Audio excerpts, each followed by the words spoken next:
Hey, it's Matt Smith here, your breakthrough coach, and this is actually the first time I've done a live Google Hangout. So welcome along. If you're here, you're on the call and it's live. Welcome along to my first ever live Google Hangout. So today's topic is the problem with wanting it all. Now, you've probably heard the crabs in the bucket story.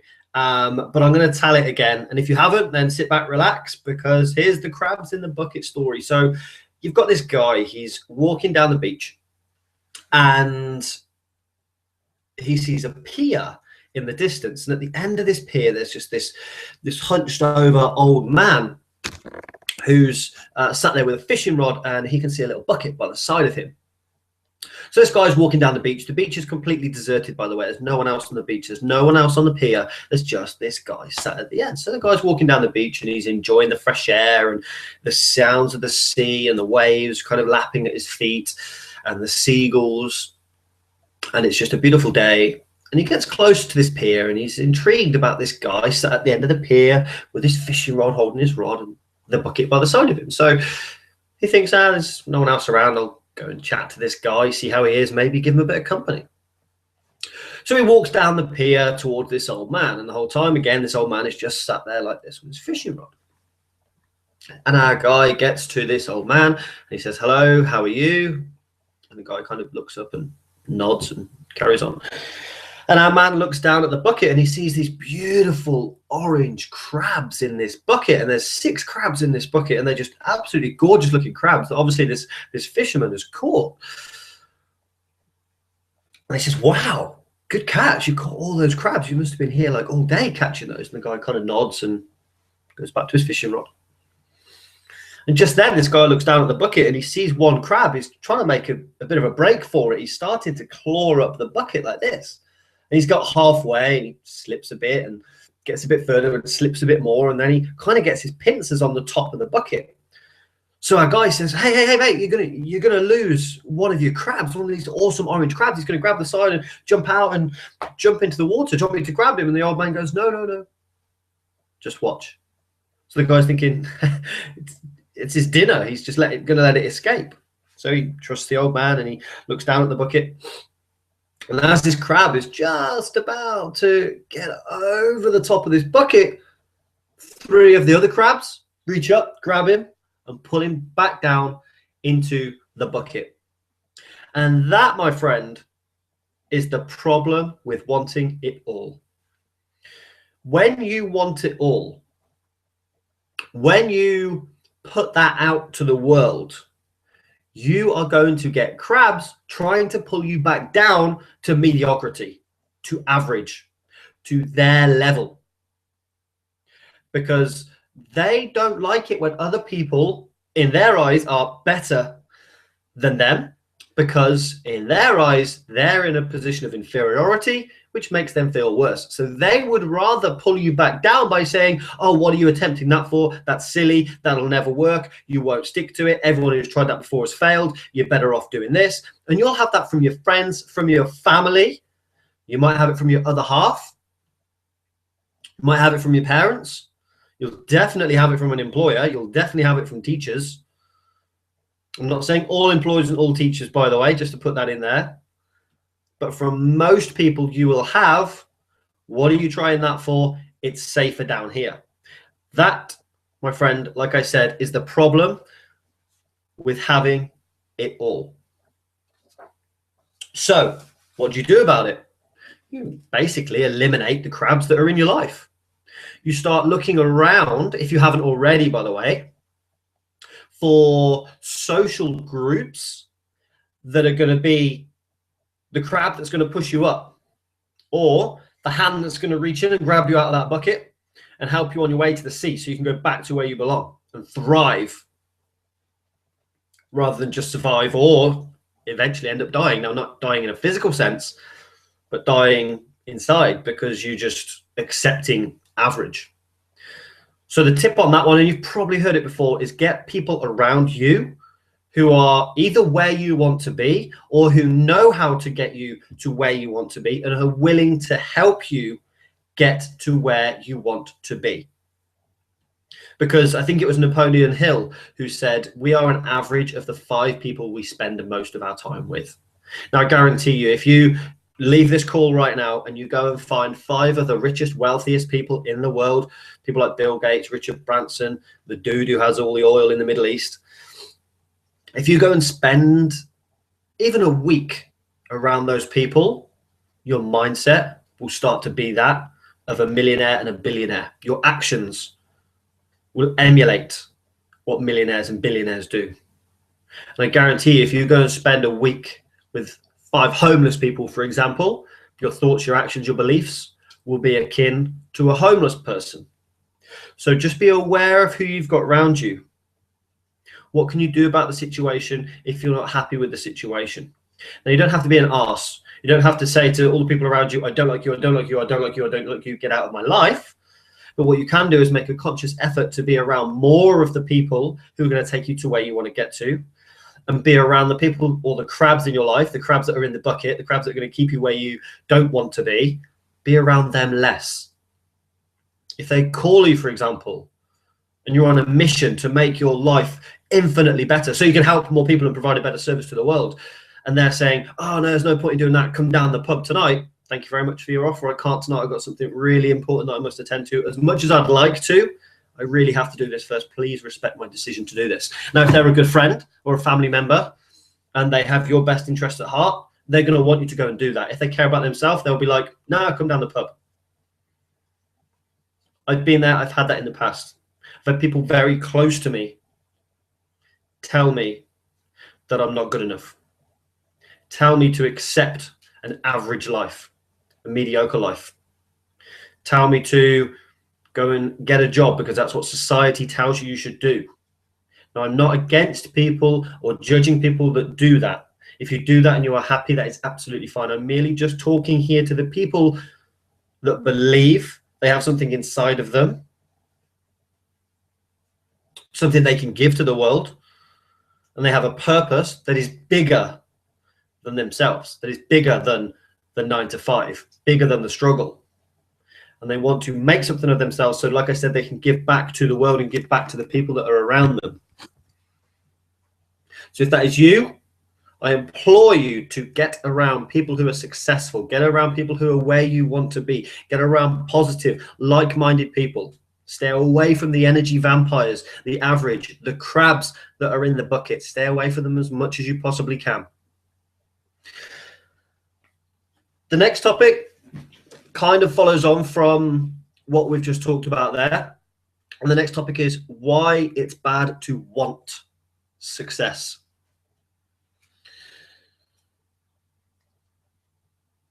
Why is it bad to want success? It's not. It's not bad at all. Now, however you define success will be probably different to my definition of success, and it might be different to the person sat next to you or sat across from you or the people in your life. Some people's success is earning £100 million or dollars, wherever you're watching this. Some people's success is getting a six-pack. Some people's success is just being healthy and being at one with the earth or with the world. Some people, it's being spiritually successful, having control over this. Some people's success is getting a promotion in the office. Some people's success is having a happy, healthy relationship. Some people's success is merely getting out of a wheelchair, walking up the stairs. That could be success to some people. That might be success to you. So on the note of why is it bad to want success? It's not bad to want success at all. It's not. And again, you're going to have the crabs in the bucket that are going to say to you, oh, he's only or she's only in it for the money, or he or she's only in it for looking good. That's their opinion. That's how they see the world. So if you want to be successful, build a multi-million-pound business so you can help and serve more people because you have a product or a service that you truly believe helps and serves more people, you will have someone say, oh, he's only in it for the money. Now, all that is a reflection of themselves, that if they started a business, the reason they would do it is for the money, because that is what they value. Because something cannot be there if you do not see it. Well, have you think about that? Something cannot be there if you do not see it. Now you might say, well, hang on, of course it's there. Well, no, because if you're looking to build a multi-million-pound business that you can eventually sell and give all your money away to charity to help other people, and that's all you see, you don't see that you're doing it for the money for you. You do it, so you do it because you see that you can help other people. The other person will see you're doing it for money, for you. Selfish. That's what they see, because that is a projection of their world.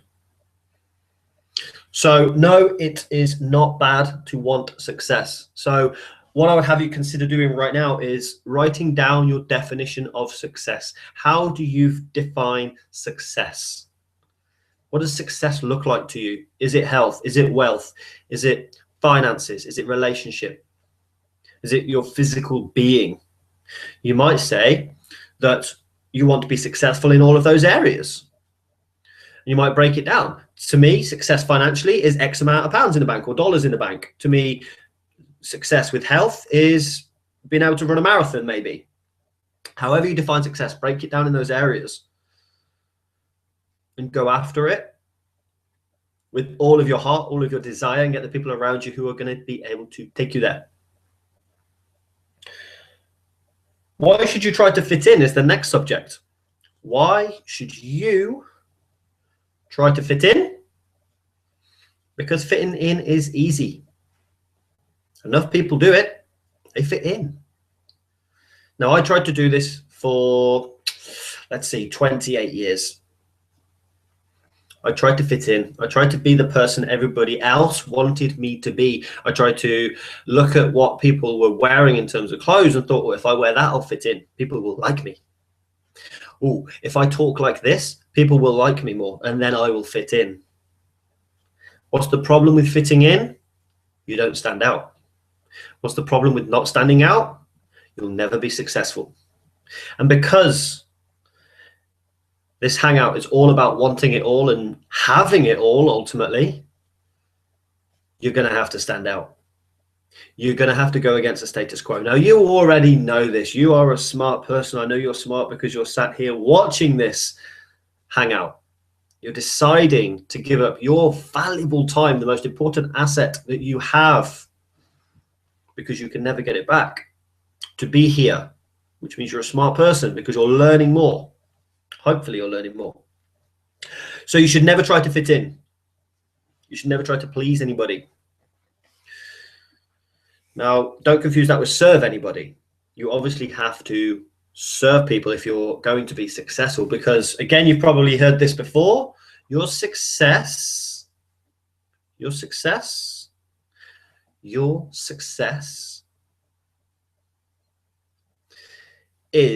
based on two things: how many people you help and how well you help them. How many people you help and how well you help them. I'd write that down if you didn't already know that or hadn't heard that saying before or haven't got it written down anywhere. I'd put it as: my success is determined by how many people I help and how well I help them. Like that. I might save that as a photo. Let me see if I can do that with here. Let's see if I can capture. Ready? Lovely job. Got the photo. Lovely. Oh no, now I've absolutely screwed it over completely. I don't think that happened. Let me see. So I've now captured the photo. I don't know if I can go back to the hangout. Let me see what's going on here. Bear with me, I'm still live and I'm working out how to get off camera. This is why you shouldn't do stuff live. Present to everyone. I am presenting to everyone. I'm sure I'm presenting to everyone. Let's see if we can get off camera. Ah, there we go. We're back. Sorry about that. I'm just playing around with my computer. Don't you just love live shows? So, looking at my notes here, we've gone through the problem with wanting it all. You're going to have the crowds in your life. We've looked at why it's bad to want success, the fact it isn't bad to want success. You should try to fit in because it's easy. It's easy. It will probably lead to you being depressed. because it did me in 2014. I tried to please everybody. I tried to be somebody I wasn't. I tried to, yeah, I basically tried to fit in. I tried to be what I thought other people wanted me to be. What happened? I didn't want to get out of bed because it was hard wearing that mask every single day. It was hard getting out of bed, putting that mask on, being somebody I wasn't. That takes it out of you. It takes it out of me thinking about it. So believe me when I say people want you to be you, the real you. Now, you don't have to be an arse, and if you're an arse, don't be that person, be a nice person. But people want you as you, with your flaws. They want to hear about your mistakes. They want to hear that you're a real human being, that you can empathize with them, because then you're open to them. And they feel like they can approach you because you're on a similar level to them.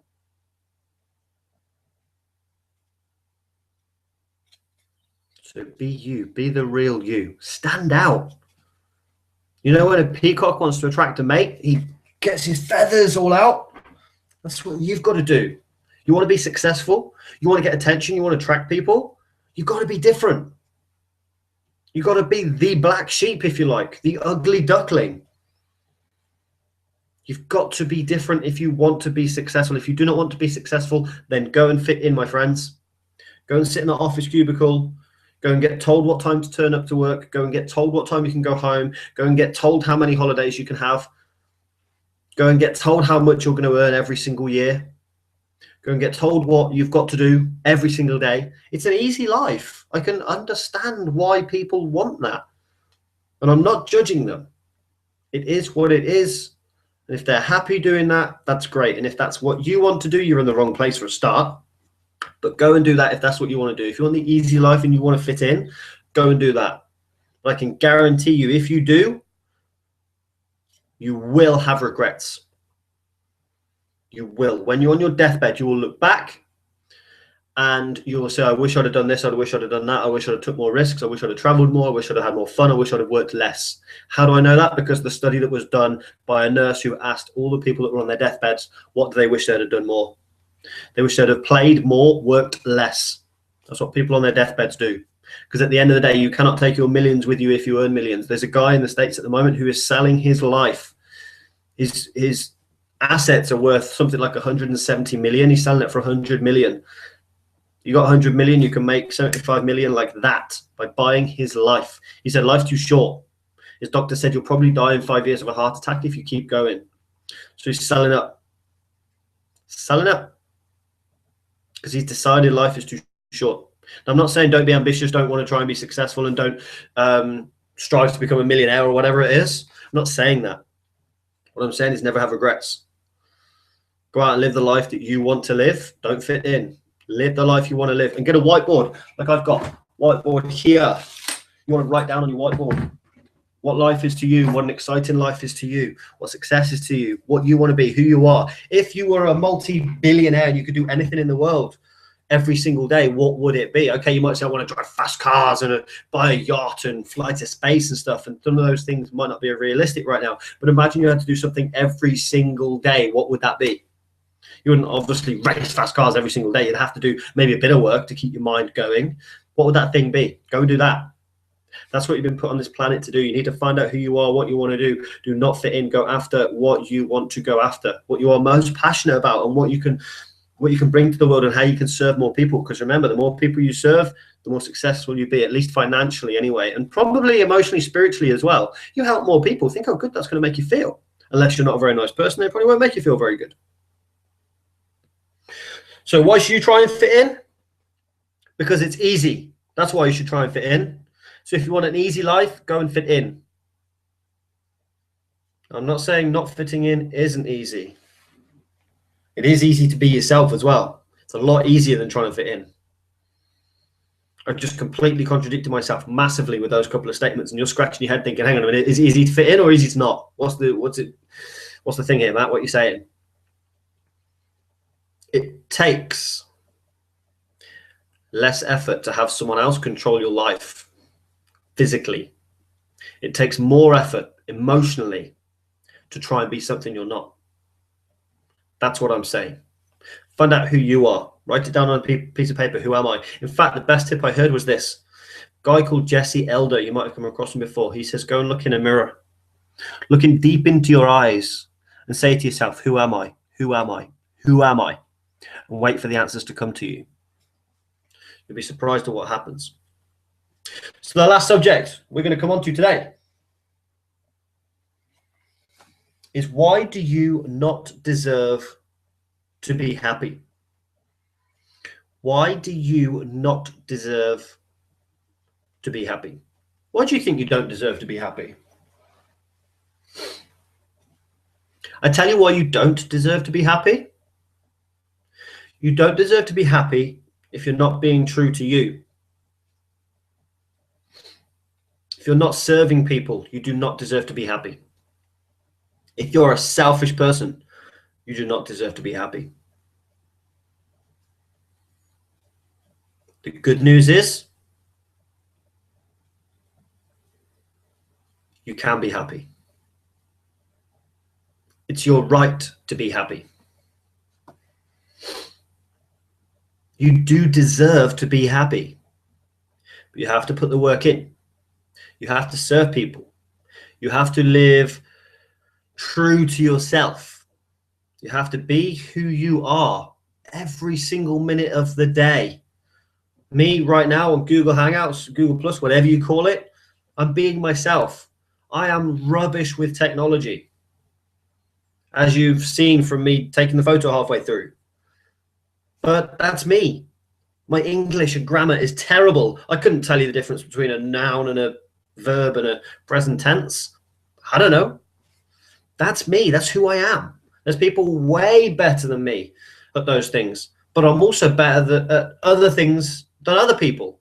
I'm probably a little bit better at golf than Richard Branson, for example. And you will have skills and attributes that you are better than the smartest brains in the world at. And on that note, we come down to inferiority complex and comparing ourselves to other people. And again, I've had that. I've been there. I know exactly how you feel when you compare yourself to other people. You don't feel good, because you never compare yourself to people that are worse than you. You always go up the ladder and you look at people above you and you compare yourself to them. Stop doing that. Take inspiration from them. Read their stories. Find out how they got there, how they did what they did to be successful. Emulate them to an extent. Don't copy. Emulate them to an extent. Take what they've learned, take their success, and make it your own. Make your own version of it. And if you do those things, yes, you won't fit in. And yes, you'll be labeled as someone who is selfish and who wants it all. And yes, you'll lose friends along the way. But if you lose friends for wanting it all, for wanting to better yourself so you can serve more people and help more people and give back to your community, then are they truly your friends if they don't want that for you? That's what I'll have you consider today. So if you have people in your life that do not want the best for you and are just looking out for themselves, do they deserve to be in your life? That's a question I have for you today. I'd like to take this time now to thank you very much for staying with me today. I hope you've learned something today. Again, this is my first Hangout, so I apologize if it's stuff that you already know. I promise to up my game every single week on these Google Hangouts. It is going to be a weekly thing. I'm going to do it every single week, so feel free to tune in. The next one is going to be 2 o'clock Thursday, UK time, or GMT. It'll be 2 p.m. Thursday. Feel free to join me. Feel free to connect with me on Facebook, www.facebook.com/MattSmith2310. I'm on Twitter @MattThePT. And if you've got any suggestions, recommendations for these shows or anything you'd like to learn about, then let me know. I've been Matt Smith, your breakthrough coach. Take care, and I will speak to you very soon.